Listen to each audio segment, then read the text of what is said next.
Mi nombre es Diego Maldonado. Tengo 31 años y trabajo como conductor de entregas nocturnas para una empresa de logística en la ciudad de Saltillo, Coahuila. Llevo casi 7 años en este trabajo, haciendo rutas de madrugada cuando la ciudad duerme. He recorrido cada calle, cada colonia, cada rincón de esta ciudad más veces de las que puedo contar. Conozco los atajos, las zonas conflictivas, las casas donde los perros siempre ladran. En mis años de experiencia, he entregado paquetes bajo lluvia torrencial, he manejado con niebla espesa, he completado rutas durante cortes de energía. Creía que ya nada podía sorprenderme en este trabajo. Pero lo que comenzó a suceder hace algunos meses me hizo cuestionar todo lo que pensaba saber sobre esta ciudad y sobre la realidad misma. Pero antes de continuar, si esta historia te está intrigando, no olvides suscribirte al canal y activar la campanita para no perderte ningún video. Y por favor, déjame en los comentarios desde qué ciudad me estás viendo, y si alguna vez has trabajado en horarios nocturnos o has experimentado algo inexplicable durante tu jornada laboral. Me encanta conocer las experiencias de todos ustedes. Ahora sí, sigamos con lo que sucedió aquella madrugada. El trabajo de conductor nocturno tiene sus particularidades. Mi turno comienza a las 11 de la noche y termina generalmente alrededor de las 7 de la mañana. Opero desde un centro de distribución ubicado en la zona industrial sur de Saltillo, una instalación grande con muelles de carga, oficinas administrativas y un sistema de escaneo computarizado que registra cada paquete que sale y entra. Cada noche, cuando llego, encuentro mi van ya cargada con las cajas organizadas según la ruta que el sistema ha optimizado. Uso un dispositivo portátil de mano que me muestra las direcciones en orden, con un mapa GPS integrado que me guía paso a paso. La van que manejo es un vehículo blanco estándar equipado con sistema de rastreo satelital, cámara de respaldo y un compartimento de carga que puede contener hasta 200 paquetes. Tengo un chaleco reflectante obligatorio, una linterna de alta potencia, mi teléfono personal como respaldo del GPS y un registro físico donde anoto cualquier anomalía en las entregas. El protocolo es estricto. Escaneo el paquete antes de salir de la van, tomo foto de la entrega, obtengo firma digital cuando es necesario y marco el paquete como entregado en el sistema. Todo queda registrado con sello de tiempo y ubicación GPS. La ciudad de noche tiene una atmósfera completamente diferente. Las calles amplias y bulliciosas de día se transforman en pasillos silenciosos, iluminados por lámparas de sodio que proyectan ese característico tono anaranjado. Durante mis rutas, cruzo desde las colonias residenciales del norte hasta los complejos industriales del sur. Paso por el centro histórico con sus edificios coloniales y me adentro en las zonas periféricas donde la ciudad se difumina gradualmente en el desierto circundante. Conozco cada semáforo, cada tope, cada curva peligrosa. Los primeros meses trabajando de noche fueron un periodo de adaptación. Tu cuerpo tiene que acostumbrarse a dormir de día. Tus ritmos circadianos se alteran completamente. Pero eventualmente te adaptas. Aprendes a leer la ciudad nocturna, qué calles evitar, dónde están las patrullas policiales, qué colonias presentan mayor actividad sospechosa. Desarrollas una intuición para detectar situaciones anormales. Y justamente por eso, cuando comenzaron las irregularidades con ciertas direcciones, mi instinto me alertó inmediatamente de que algo no encajaba. Todo comenzó una madrugada durante mi ruta habitual por la colonia Valle de los Bosques. Eran aproximadamente las 2:30 de la mañana. Había completado ya 35 entregas sin contratiempos. El dispositivo indicó mi siguiente parada: calle Fresno número 4783, una dirección residencial estándar. Ingresé la ubicación en el GPS, que calculó la ruta y me indicó girar a la derecha 3 calles adelante. Seguí las instrucciones. El GPS me guió por calles que me resultaban familiares. Luego giró hacia una zona que pensé conocer pero que lucía ligeramente diferente bajo la luz de la madrugada. Continué siguiendo las indicaciones. Derecha en Avenida Los Pinos, izquierda en calle Cedro, recto por 2 cuadras. La voz automatizada del GPS confirmaba cada movimiento. pero cuando debería haber llegado a la dirección, me encontré frente a un terreno baldío. Detuve la van y verifiqué nuevamente la dirección en el dispositivo. Calle Fresno, 400-183. La ubicación GPS mostraba que estaba exactamente en el punto correcto, pero no había ninguna casa, solo un lote vacío con maleza crecida y una barda de alambre oxidado. Pensé que tal vez había un error en los números de las casas. Bajé de la van con mi linterna y caminé revisando las propiedades adyacentes. La casa a la izquierda tenía el número 4777, la de la derecha el 4789. Según la numeración secuencial, el 4783 debería estar exactamente donde se encontraba ese terreno vacío. Llamé al centro de distribución. Mi supervisora de turno, Patricia Salazar, respondió después del tercer tono. Le expliqué la situación. Tenía un paquete para una dirección que aparentemente no existía. Ella verificó en su sistema. Me confirmó que la dirección estaba registrada correctamente, que incluso había un historial de entregas previas exitosas en esa misma ubicación. Me sugirió que tal vez me había equivocado de calle. Volví a verificar. Calle Fresno, Colonia Valle de los Bosques. Era correcto. Patricia me indicó seguir con mi ruta y marcar ese paquete como dirección no localizada para procesarlo en la mañana. Así lo hice. Coloqué el paquete en la sección de devoluciones de mi van y continué con las siguientes entregas. Durante el resto de la noche, esa situación me inquietó. En 7 años de trabajo, ocasionalmente había encontrado direcciones con números incorrectos o calles mal etiquetadas, pero nunca una dirección que simplemente no existiera mientras el sistema insistía en que sí. Lo que convirtió ese incidente aislado en algo verdaderamente perturbador fue lo que sucedió 4 noches después. Nuevamente durante mi ruta, aproximadamente a las 3 de la mañana, el sistema me asignó una entrega en calle Mezquite, número 2541, en la colonia Jardines del Valle. Otra dirección residencial estándar. El GPS calculó la ruta y comencé a seguir las indicaciones. Esta vez presté atención meticulosa a cada giro, cada referencia visual. Crucé por avenidas principales que conozco perfectamente. El GPS me condujo hacia una zona que debería ser parte de esa colonia, pero a medida que avanzaba comencé a notar algo extraño. Las calles se veían correctas en apariencia. Pavimento, banquetas, postes de luz. Pero había una cualidad indefinible en el ambiente, como si el espacio mismo estuviera ligeramente desfasado. Llegué a la ubicación que el GPS indicaba. Una vez más, no había ninguna casa con ese número. Esta vez era diferente. Había casas a ambos lados, pero entre el número 2137 y el 2145 existía un espacio donde debería estar el 2141, solo que ese espacio era un pasaje estrecho entre las propiedades, demasiado angosto para que hubiera existido alguna construcción allí.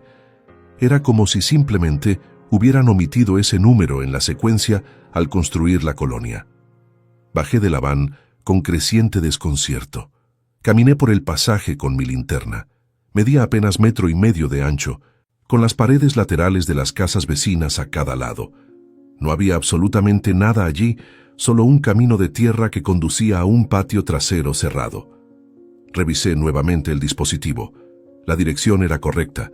La ubicación GPS coincidía exactamente con donde me encontraba. Esta vez, antes de llamar al centro, decidí verificar algo más. Abrí el navegador de mi teléfono personal e ingresé la dirección en 3 aplicaciones diferentes de mapas. Todas me mostraban que la dirección existía. Una de las aplicaciones incluso mostraba una vista satelital donde, sorprendentemente, parecía haber una estructura en esa ubicación. Pero frente a mí en la realidad física no había absolutamente nada. Llamé nuevamente a Patricia. Esta vez ella sonaba más confundida. Me dijo que verificaría con el departamento de datos. Mientras esperaba en línea, escuché el tecleo de su computadora. Después de varios minutos, regresó al teléfono. Me explicó que según los registros, esa dirección no solo existía, sino que habían realizado entregas exitosas allí al menos 12 veces en los últimos 6 meses. Diferentes conductores, diferentes turnos, todos habían completado entregas en esa dirección sin reportar ningún problema. Le pedí los nombres de esos conductores. Ella me dio 3. Marco Fuentes del turno vespertino, Silvia Ochoa del turno matutino y Fernando Torres, otro conductor nocturno como yo. Le pregunté si podía contactar a Fernando para preguntarle sobre esa dirección. Patricia accedió a darme su número. Marqué a Fernando inmediatamente. Respondió con voz somnolienta. Evidentemente lo había despertado. Me disculpé y le expliqué rápidamente la situación. Hubo un silencio prolongado del otro lado. Luego, con un tono de voz que mezclaba alivio y aprensión, me dijo: «Pensé que era el único. Necesitamos hablar en persona. Puedes venir a mi casa cuando termines tu turno». El resto de mi ruta esa noche fue un ejercicio de concentración forzada.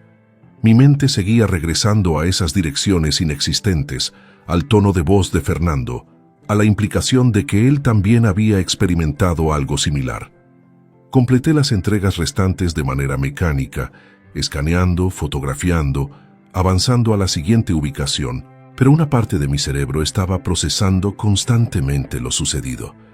Cuando finalmente terminé mi turno alrededor de las 6:30 de la mañana, me dirigí directamente a la dirección que Fernando me había dado. Vivía en una casa modesta en la colonia Nuevo Progreso. Me recibió en la puerta con una taza de café en la mano, ojeras pronunciadas marcando su rostro. Me invitó a pasar a su pequeña sala, donde tenía una laptop abierta sobre la mesa del comedor. Fernando tenía 42 años y llevaba 11 años trabajando como conductor. Me explicó que durante los últimos 8 meses había experimentado situaciones similares a las mías con una frecuencia alarmante. Direcciones que aparecían en el sistema, que el GPS confirmaba que supuestamente tenían historial de entregas exitosas, pero que físicamente no existían o existían de formas imposibles. Me mostró un registro personal que había comenzado a llevar.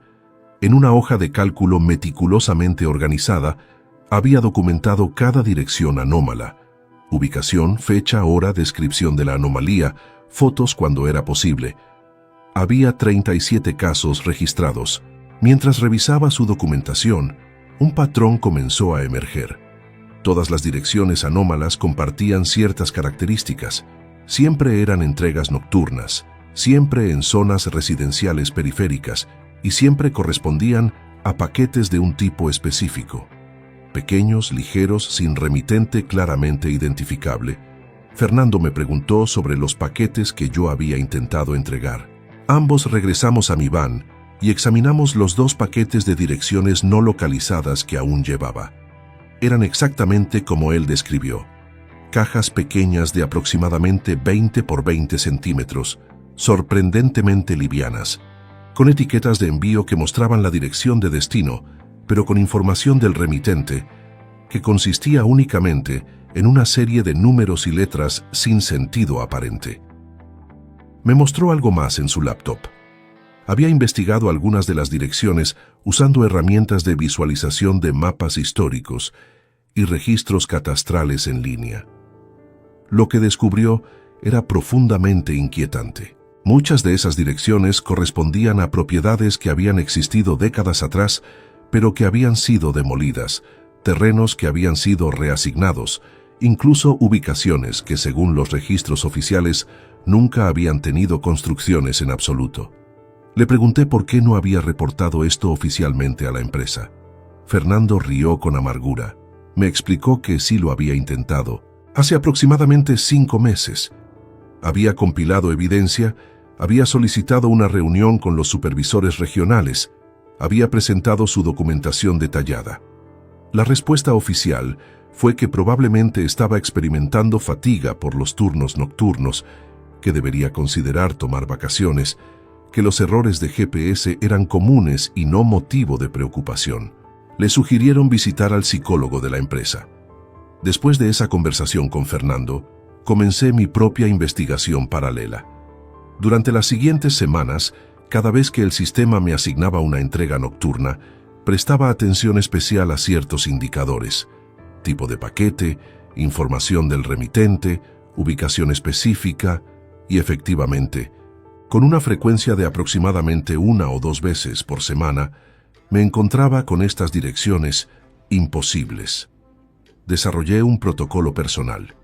Cuando identificaba uno de estos paquetes sospechosos, además de fotografiar la ubicación como requería el procedimiento estándar, tomaba fotografías adicionales desde múltiples ángulos, registraba la lectura exacta del GPS, verificaba la dirección en múltiples aplicaciones de mapas y, cuando era posible, tomaba video continuo desde que salía de la van hasta que llegaba a donde debería estar la dirección.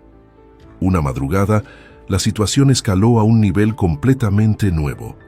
Eran las 4:20 de la mañana y estaba en una zona particularmente remota de la colonia Parque Industrial Saltillo. La dirección era calle Fundidora número 1800. El GPS me guió por calles cada vez más estrechas y menos iluminadas.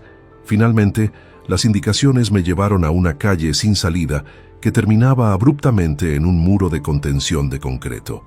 Según el GPS, la dirección 1800 debería estar exactamente donde terminaba la calle. Bajé de la van y me acerqué al muro con mi linterna.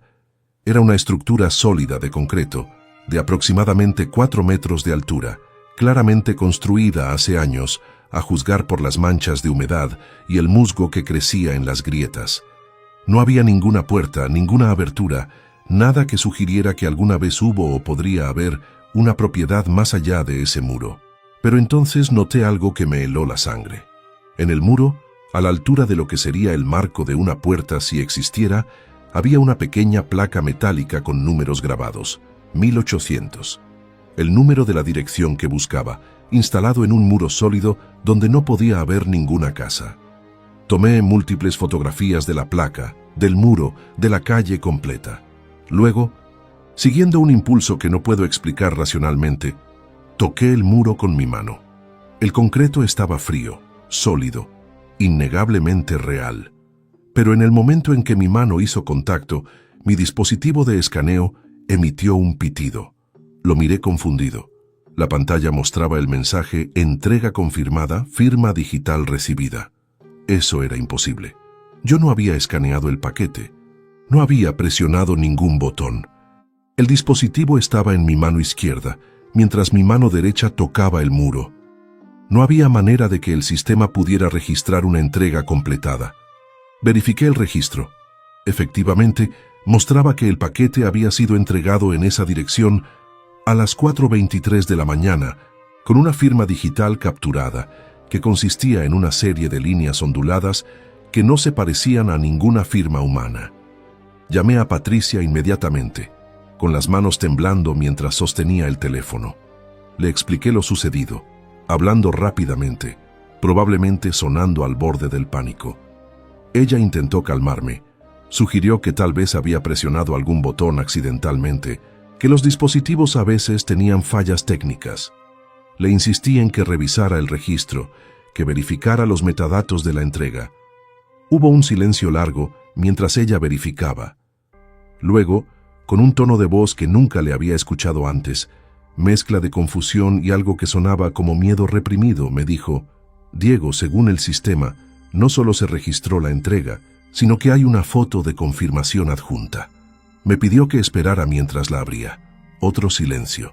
Luego: «Diego, esta foto fue tomada desde dentro de una casa. Muestra una entrada con azulejos, un recibidor, un perchero.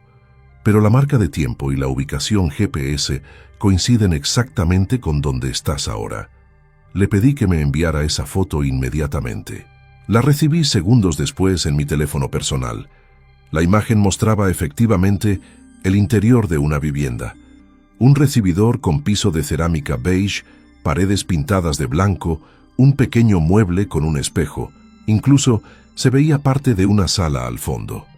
Era una foto perfectamente ordinaria, de una entrega residencial estándar. Excepto que yo estaba parado frente a un muro sólido de concreto. Le dije a Patricia que regresaría inmediatamente al centro de distribución. Durante el trayecto de vuelta, mi mente intentaba procesar lo imposible. El paquete seguía en mi van. Yo no lo había entregado a nadie. Sin embargo, el sistema insistía en que sí lo había hecho, con foto y firma como prueba, y esa foto mostraba un interior que no podía existir detrás de ese muro. Cuando llegué al centro de distribución, Patricia me esperaba con el supervisor de turno, un hombre llamado Eduardo Sánchez. Revisamos juntos el registro completo en su computadora. Los metadatos eran claros. La foto había sido tomada con mi dispositivo, en ese momento exacto, en esa ubicación GPS precisa. Era técnicamente imposible que fuera fraudulenta o alterada. Eduardo decidió que necesitábamos verificar físicamente. Los tres subimos a su camioneta y nos dirigimos de vuelta a esa calle sin salida. Durante el trayecto, les conté sobre Fernando y su investigación, sobre el patrón de direcciones imposibles, sobre los paquetes anómalos. Patricia admitió que había notado un aumento en los reportes de direcciones no localizadas en los últimos meses, pero que la gerencia los atribuía a errores del GPS o conductores que no buscaban adecuadamente. Llegamos al lugar justo cuando comenzaba a amanecer. La luz temprana del día hacía la escena aún más surrealista. El muro seguía allí, sólido e indiscutible. La placa metálica con el número 1800 era claramente visible. Eduardo bajó de la camioneta y se acercó al muro, tocándolo, golpeándolo con los nudillos. El sonido era el inequívoco de concreto sólido. No había ningún espacio hueco detrás. Patricia examinó el área circundante con su teléfono, tomando fotos, verificando en múltiples aplicaciones de mapas. Todas mostraban que debería haber una propiedad en esa ubicación. Eduardo incluso llamó al departamento de catastro municipal desde su celular. Después de proporcionar la dirección y esperar mientras verificaban, le confirmaron que, según los registros oficiales, existía una propiedad residencial registrada en calle Fundidora 1800, con escrituras a nombre de alguien llamado Ernesto Villalobos, y que los impuestos prediales estaban al corriente. Eduardo colgó y nos miró con una expresión que nunca había visto en él. Desconcierto absoluto, mezclado con algo parecido al miedo. Según el municipio, dijo lentamente, esta casa existe, tiene dueño, paga impuestos, pero estamos parados frente a un muro. Regresamos al centro en silencio. Eduardo nos pidió a Patricia y a mí que no comentáramos el incidente con nadie, mientras él lo reportaba a los niveles superiores de la empresa. Durante los días siguientes, continué con mis rutas normales, pero la experiencia me había afectado profundamente. Cada entrega nocturna ahora venía acompañada de una sensación de aprensión, preguntándome si la siguiente dirección sería otra de esas ubicaciones imposibles. 3 semanas después del incidente del muro, recibí una llamada de Fernando. Su voz sonaba tensa, urgente. Me pidió que nos viéramos nuevamente, que había descubierto algo importante. Nos encontramos en una cafetería cerca del centro de distribución durante mi descanso. Fernando había continuado su investigación, pero esta vez había contactado con conductores de otras ciudades a través de foros en línea para trabajadores de logística. Había encontrado al menos 15 conductores más en ciudades tan distantes como Monterrey, Torreón y Chihuahua, que reportaban experiencias similares, direcciones que no existían, entregas que se registraban como completadas sin intervención del conductor, paquetes misteriosos con remitentes codificados. Más inquietante aún, Fernando había logrado rastrear el origen de algunos de estos paquetes. Utilizando los códigos en las etiquetas de envío y algunas bases de datos que no debería haber podido acceder, descubrió que estos paquetes no provenían de ningún centro de distribución conocido. Las órdenes de envío aparecían directamente en el sistema como si fueran generadas internamente, pero no había registro de quién las había creado o procesado. Me mostró capturas de pantalla de su investigación. Los códigos de rastreo de estos paquetes anómalos seguían un patrón numérico que no coincidía con el formato estándar de la empresa. Además, cuando intentaba rastrear el recorrido de estos paquetes hacia atrás, el sistema simplemente mostraba origen no disponible. Le pregunté qué creía que significaba todo esto. Fernando se inclinó sobre la mesa, bajando la voz aunque la cafetería estaba casi vacía. Creo que hay direcciones que existen en algún nivel de registro digital o administrativo, pero que no tienen correspondencia física en nuestra realidad. Y creo que nuestro sistema de logística, al estar completamente automatizado y digitalizado, no puede distinguir entre direcciones reales y estas anomalías. El sistema insiste en que existen porque en algún lugar, en alguna base de datos, efectivamente existen. Era una explicación que sonaba a ciencia ficción, pero que extrañamente tenía sentido considerando todo lo que había experimentado. Le pregunté si tenía alguna teoría sobre los paquetes mismos, sobre qué podrían contener. Fernando negó con la cabeza. Nunca he abierto ninguno, pero he notado algo. Después de que el sistema registra una de estas entregas imposibles, el paquete desaparece de mi van. No lo devuelvo, no está en la sección de no entregados.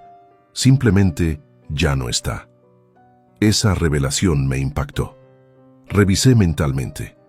Efectivamente, los paquetes que había intentado entregar a direcciones imposibles y que luego el sistema marcaba como entregados, nunca los había vuelto a ver. Había asumido que alguien en el centro de distribución los procesaba durante mi turno, pero nunca lo había verificado. Decidí que la próxima vez que me asignaran uno de estos paquetes anómalos, tomaría medidas adicionales. Fernando estuvo de acuerdo y me sugirió algo más. Si tienes oportunidad, intenta abrir uno de los paquetes antes de que desaparezca. Necesitamos saber qué estamos realmente transportando. La oportunidad llegó 2 noches después. Era una madrugada particularmente fría, con niebla densa que reducía la visibilidad. Alrededor de las 3 de la mañana, el sistema me asignó una entrega en calle Nogal número 5120, en las afueras de la ciudad. Apenas vi la dirección y verifiqué el paquete, supe que era uno de ellos. Pequeño, liviano, remitente codificado. Esta vez, antes de iniciar el viaje hacia la dirección, detuve la van en un área de servicio iluminada. Saqué el paquete y lo examiné cuidadosamente. La caja era de cartón corrugado estándar, sellada con cinta adhesiva transparente. No había marcas distintivas más allá de la etiqueta de envío. La sacudí suavemente cerca de mi oído. No produjo ningún sonido, como si estuviera vacía o contuviera algo extremadamente ligero. Tomé mi cúter de trabajo y después de tomar una foto del paquete intacto, corté cuidadosamente la cinta adhesiva. Mi corazón latía aceleradamente, aunque no podría explicar por qué me sentía tan nervioso. Abrí las solapas de la caja lentamente. El interior estaba vacío, completamente vacío. No había ningún objeto, ningún papel, nada. Solo el espacio interior de una caja de cartón corrugado. Pasé mi mano por dentro para asegurarme, pensando que tal vez había algún compartimento oculto o algo adherido a las paredes. Nada. Era simplemente una caja vacía con una dirección imposible. Cerré la caja, aturdido por lo absurdo de la situación. Estaba transportando cajas vacías a direcciones inexistentes. Tomé mi teléfono y llamé a Fernando, sin importar la hora. Le conté lo que acababa de descubrir. Hubo un silencio largo del otro lado. Finalmente, Fernando dijo algo que me perturbó más que todo lo demás. Tal vez no están vacías, tal vez solo están vacías para nosotros. Decidí continuar con la entrega de todos modos. Necesitaba ver qué sucedería.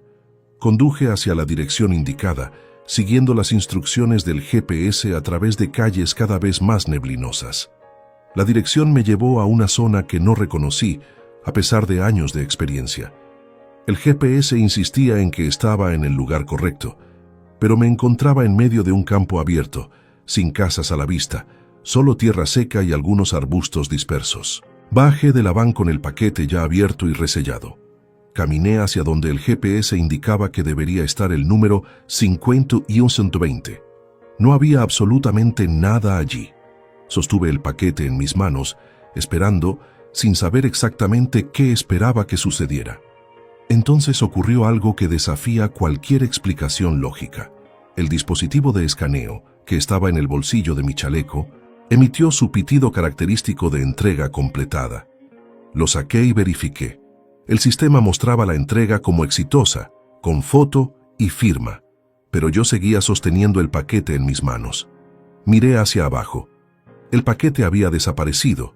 Un momento estaba en mis manos, al siguiente simplemente ya no estaba. No lo había soltado, no había caído. Simplemente dejó de existir entre mis dedos. Me alejé caminando hacia atrás, tropezando con mis propios pies en mi urgencia por regresar a la van. Mis manos temblaban incontrolablemente. Subí a la van y conduje de regreso al centro de distribución a velocidad superior a la permitida, con mi mente tratando y fallando en procesar lo que acababa de experimentar. En el centro, busqué inmediatamente a Eduardo. Lo encontré en su oficina, revisando reportes nocturnos. Irrumpí sin tocar y le conté todo. El paquete vacío, la dirección en medio del campo, cómo el paquete simplemente desapareció de mis manos. Eduardo me escuchó con expresión grave, sin interrumpir. Cuando terminé, se reclinó en su silla y suspiró profundamente. «Diego, hay algo que necesito mostrarte». Giró su monitor para que pudiera verlo. En la pantalla había un correo electrónico de la gerencia regional, fechado 2 días antes. El asunto decía: Protocolo de direcciones anómalas, clasificado. El correo explicaba, en lenguaje burocrático cuidadosamente neutral, que la empresa estaba consciente de ciertas inconsistencias en el registro de direcciones y que se había implementado un protocolo especial. Los conductores debían procesar estas entregas normalmente, sin cuestionarlas, sin abrir los paquetes y definitivamente sin discutir el tema con personas externas a la empresa. Cualquier conductor que no siguiera este protocolo sería dado de baja inmediatamente. Le pregunté a Eduardo cuánto tiempo sabía la empresa sobre esto. Él admitió que había rumores desde hacía más de 1 año, pero que solo recientemente la gerencia había reconocido oficialmente la situación. Le pregunté si sabía qué eran realmente estos paquetes, a dónde iban. Negó con la cabeza. Nadie lo sabe, o si alguien lo sabe, no lo está compartiendo con nosotros. Esa fue la gota que derramó el vaso para mí. Durante los días siguientes, luché con la decisión de qué hacer. Por un lado, necesitaba el trabajo. Tenía responsabilidades financieras, rentas que pagar. Por otro lado, cada turno nocturno se había convertido en una experiencia de ansiedad constante, preguntándome cuándo encontraría la siguiente dirección imposible, cuándo vería otro paquete desaparecer entre mis dedos. Hablé una última vez con Fernando antes de tomar mi decisión final. Él me contó que también estaba considerando renunciar. «Hay cosas en este mundo que no estamos equipados para entender», me dijo. «Y creo que estas direcciones, estos paquetes, son una de esas cosas. La pregunta es, ¿podemos vivir sabiendo que existen pero sin entenderlas?» Para mí, la respuesta fue no. Presenté mi renuncia 2 semanas después de la experiencia del paquete que desapareció. En mi carta de renuncia, cité diferencias irreconciliables con los protocolos operativos, sin entrar en detalles. Eduardo la aceptó sin preguntas, aunque en su mirada pude ver comprensión. Han pasado varios meses desde entonces. Ahora trabajo en un almacén durante el turno diurno, un trabajo mucho más mundano, pero infinitamente menos perturbador. Fernando también renunció eventualmente y ahora maneja un negocio pequeño de mensajería local. Solo entregas diurnas, solo direcciones que puede verificar personalmente antes de aceptar el trabajo. Pero hay algo que sigo sin poder dejar ir. En las noches, cuando no logro dormir, busco en línea noticias sobre direcciones fantasma, sobre anomalías urbanas, sobre personas que reportan ubicaciones imposibles. Encuentro más casos de los que esperaba. Fotógrafos que documentan casas que aparecen en mapas pero no en la realidad. Cartógrafos que descubren calles que existen en los registros oficiales pero no físicamente.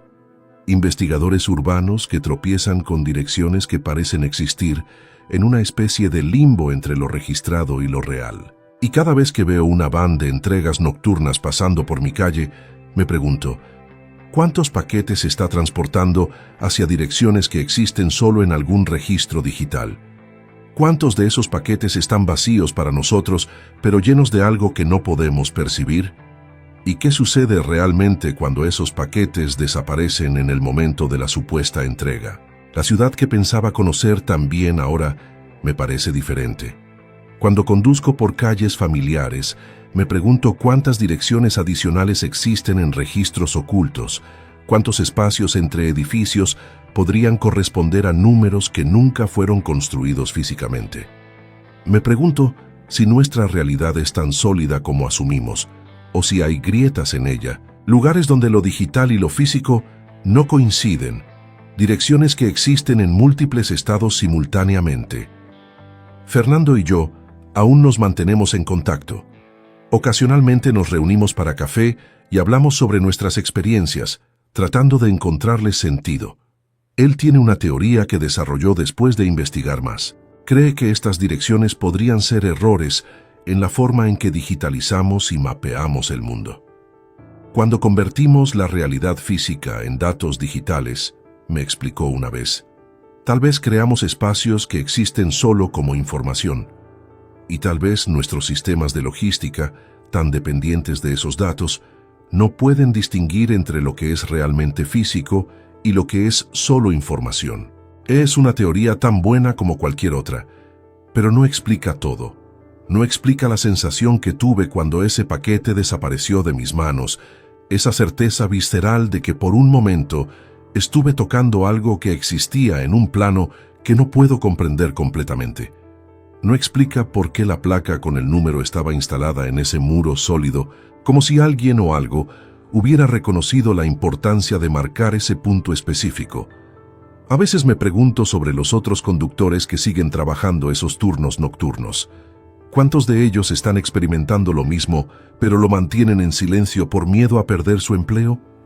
¿Cuántos han aprendido a simplemente aceptar las anomalías como parte del trabajo, entregando paquetes a la nada con la misma actitud mecánica con que entregarían a una casa normal? Y más inquietante aún, ¿qué pasa con las personas que supuestamente viven en esas direcciones imposibles? Según los registros, alguien llamado Ernesto Villalobos era dueño de la propiedad detrás de ese muro sólido. ¿Existe Ernesto Villalobos? ¿Vive en alguna versión de esa dirección que yo simplemente no pude percibir? ¿Recibió los paquetes que el sistema insiste que entregué? Estas preguntas me persiguen, especialmente en las madrugadas cuando me despierto y miro por la ventana hacia las calles silenciosas. La ciudad nocturna que una vez conocí tan bien, ahora parece guardar secretos que preferiría no haber descubierto. Cada dirección, cada número en cada casa, ahora lleva consigo una pregunta implícita. ¿Existe realmente? ¿O es solo otro registro digital proyectado sobre la realidad? Lo más perturbador no es lo que descubrí, sino lo que sugiere sobre la naturaleza de nuestra realidad. Si direcciones enteras pueden existir en registros oficiales sin tener una presencia física correspondiente, si paquetes pueden desaparecer en el momento de tocar esos espacios imposibles, ¿qué más de lo que asumimos como sólido y real es solo información, datos, registros que no tienen sustancia verdadera? No tengo respuestas. Solo tengo la experiencia de haber estado en esos lugares liminales, de haber sostenido esos paquetes que tal vez nunca fueron realmente objetos físicos, de haber tocado esos muros que marcaban direcciones a ninguna parte.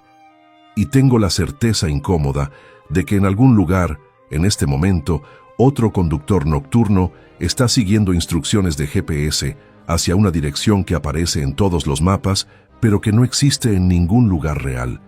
Y tal vez, solo tal vez, algunos de ustedes que están viendo esto, cuando piden una entrega nocturna y escuchan el timbre pero no encuentran a nadie, cuando abren la puerta, solo un paquete dejado en el suelo, deberían preguntarse, ¿su dirección es completamente real? ¿O existe en ese espacio extraño entre lo registrado y lo tangible? Y si abrieran ese paquete, ¿encontrarían realmente lo que ordenaron? ¿O solo una caja vacía que está llena de algo que no pueden percibir? Si esta historia te ha impactado tanto como a mí vivirla, te pido que dejes un like en el video y lo compartas con alguien que le gusten estas historias inexplicables. Recuerda suscribirte al canal porque cada semana subo casos nuevos que desafían toda explicación. Y déjame en los comentarios, ¿crees que hay lugares que existen solo como información digital? ¿Has experimentado algo similar con direcciones que no puedes encontrar? Leo todos sus comentarios. Nos vemos en el próximo video.